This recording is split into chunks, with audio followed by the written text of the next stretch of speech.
I'm delighted to be speaking to a man who's worked with a real who's who of everyone in the music world, from Emmylou Harris to Alice Cooper. We've got ABC to Rumour. There's Belinda Carlisle to Elton John. This is a man who stood confidently alongside a plethora of the world's greatest artists. He's back with a new album, a solo album called Red Guitars. So to tell me all about this and hopefully some stories from his career as well is the wonderful guitarist Matt Backer. Hi there. Hi, Matt. How's things? Things is good. I'm back in the UK, having been all over Northern Europe and the Southern United States, and I'm glad to be here. Glad to be back in London, I where was I going to live. say, yes, yes. I was going to say, I have been watching your social media channels and you've been posting updates from all over the place. You've been a busy boy in 2026 already, and So far, so you've far. been, was it Scandinavia? I've seen you in Holland and then the Yeah, Netherlands as well. So, that's so right. tell Yeah. me about that journey. What have you been doing across Europe? I was opening up for, in my capacity as tortured singer-songwriter, a band called Our Man in the Field. And the forthcoming album was produced by Guy Fletcher, who played keyboards with Dire Ah, Straits, and it was recorded at British Grove, which is Mark Knopfler's studio. And Our Man in the Field is essentially a lovely chap from the Northeast originally, hence the Mark Knopfler connection, Alex Ellis, and it's Americana. It's British Americana. Um, so it's somebody who's sort of looking into America, but from a British perspective.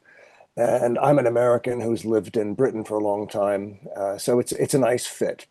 And after I opened up, then I swapped over into my capacity as guitar whore, and I joined the band, and it was all great fun. fantastic And stuff. my son Miles was on bass as well. He's also on my album, so a bit of nepotism didn't hurt. Yes, Prior to indeed. prior to that, I've been playing in New Orleans, which is where I was born, and that it was nice to get And back that was there. going to lead me on to that. Again, I've seen you Yeah. putting up your pictures and videos and things traveling around there. So what's it like going back there and playing in front of crowds that you've used to many years ago? Oh, I hadn't been back in years, and so I was just wandering around trying to sort of get a feel of the place. All my family moved away, and a lot of my travel through New Orleans has been on tour. I went through there with Swing Out Sister before you were born, and Julian Lennon as well. So it was nice to be back and just sort of get a feel for the place. At the it's right now interesting times to be in America, and it was interesting, shall I say, not always pleasant to wander around the French Quarter there, but it's always nice to wander around the French Quarter, but the atmosphere was different at the moment. Indeed, indeed. It's Yeah, different times for most people in the world at the moment, isn't yeah, it? So that's right. we'll Yeah, leave politics aside. But in terms of your musical journey, then, New Orleans is a very musical place. So how it did you get is. into the world of guitars and music? Well, I was born in the 1960s, and I don't see how anybody couldn't have been born in the 1960s and not want to play guitar. But a lot of my friends saw it differently. Fortunately, I still marvel at how anybody can run and kick a football at the same time, for example. So I was always picked last for all the sports teams, and I found something else to do. I couldn't understand why people weren't obsessed with Ron Wood's slide sound with the faces. Um, I just thought that my friends would be interested in that rather than who could throw a football throw a football as opposed to kick a football. And that's just something I got into from the get-go. And my parents took me to see Ray Charles when I was 7. Oh, wow. And that was the same week they gave me a copy of Are You Experienced? So they ruined my life, really. Ruined your life indeed. So obviously you played through bands and things like that, like most people do at a young age. So what would you consider to be the moment that you felt like you made it big, the first big artist that you played with? Uh, the f- well, I was over here, and I was at the time I'd left the College of Music, and I still wanted to write a jazz symphony, but I'd gone to university in the Midlands, and I ended up playing with a local band who are I don't know if they're forgotten, but the first record I ever played on was with a band called Hollywood Beyond, and it was a song called "What's the Color of Money," which Was hit a the big hit, charts. yeah. It was 40 years ago, which is shocking to believe. And it was a great band, actually. Mark Rogers, the lead singer, he was the original Funky Dread, Jazzy B's look in Soul to Soul Soul. to It soul, was yeah. sort of, it's dreads on top, but short back and sides, and that was Mark's look. He was there first, and he was and still is an amazing singer and songwriter. And I well, to this day, I actually don't feel like I've made it big. I'm just trying to figure out the next gig, which is one of the great pleasures of my life. But I was on Top of the Pops 40 years ago, and I don't know. I'm still waiting for somebody to tap me on the shoulder and say, "Hey, okay, out of the pool. Sorry, you've been caught." Yes. Well, let's just lavish praise a little bit more then, because like I said at the start, you have worked with some incredible artists, and being a classic rock channel, we'd like to hear some of the stories behind how you got to work with some of these people and some of the experiences you had with them. Now, I'm going to mention Alice Cooper first because I've spoke to a lot of people who've worked with Alice, from Damon Johnson to Kenny Aronoff to Nita Strauss, and they all say such wonderful things about him. So, when did you first meet Alice, and Well, what did you do with him? yeah, in so a lot of the big names were as a result of, I mean, I say it's not entirely as a result. So I played with ABC for 20 years, for example, and have also toured the world with Bananarama and collaborated with Kermit the Frog. So, but Alice, I did some television shows, did two with him. One was it was a series of adverts for Miller High Life beer in the 90s. And it was a strange format. Rich Hall, the comedian, the American comedian Yep. who's based in the UK, played a character called Johnny Miller and did a chat show. And the ads lasted, I don't know, 3 or 4 minutes. They lasted an entire television break. And I worked with Alice on that. We had a house band and we played Schools Out, of course, and a few other things. And then similarly, I worked with him when I was in the house band for another television series, and that was a British comedian called Brian Connolly, and he appeared on that. And because we had mutual friends, we chatted a bit. John McCurry is a great friend of mine, and he co-wrote Poison with Alice. And I remember Alice saying that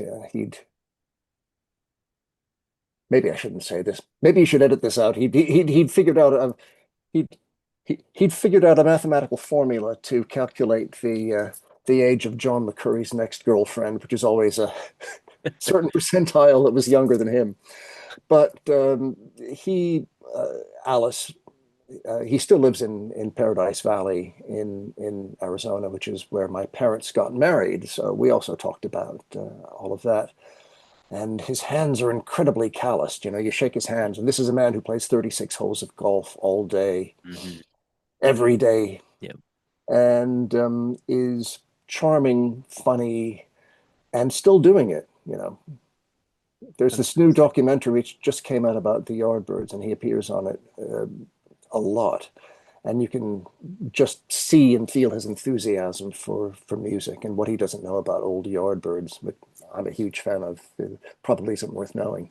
Fantastic stuff. Love hearing stuff like that. It's incredible. So tell me Yeah. about ABC then, because I've interviewed Martin Fry back in the day and the Gold Jacket. So how did you become involved with them?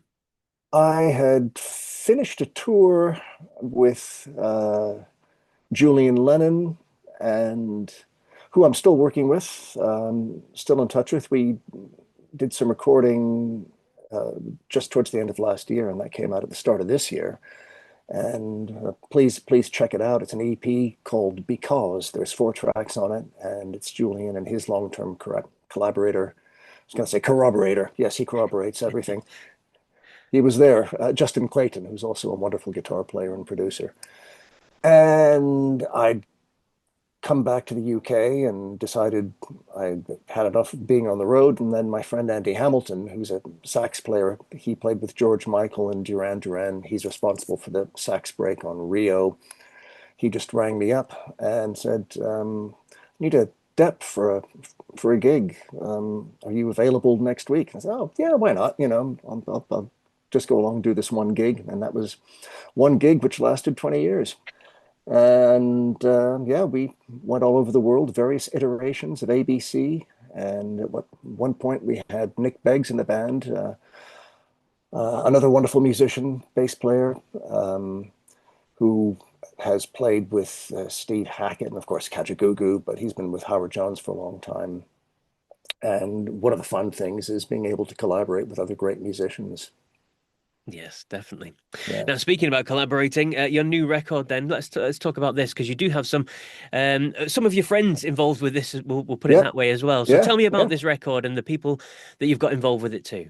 Well, I can't stop writing songs, and uh, yeah, I thought let's go. It's time for another one. They just keep coming out of me, and I feel that it's important for me to subject the public to it.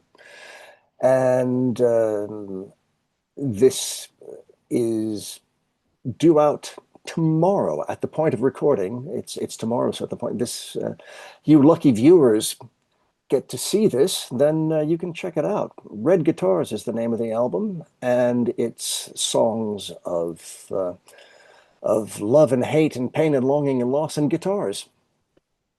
And there you Shoes? go. Did I put? No, I don't. I don't think I wrote anything about shoes. I certainly wrote about things. There's a song which I wrote called "Lord of the Things," and I suppose that's a sort of examination of the current world of the super rich, and I collaborated on that with my old pal Sarah Jane Morris, and she was in the Communards, and we worked together. Oh, we played together for 20 years. Again, somebody else I worked with for a long time, and I was pleased to get her on the album, and that's fantastic. Again, another singular voice.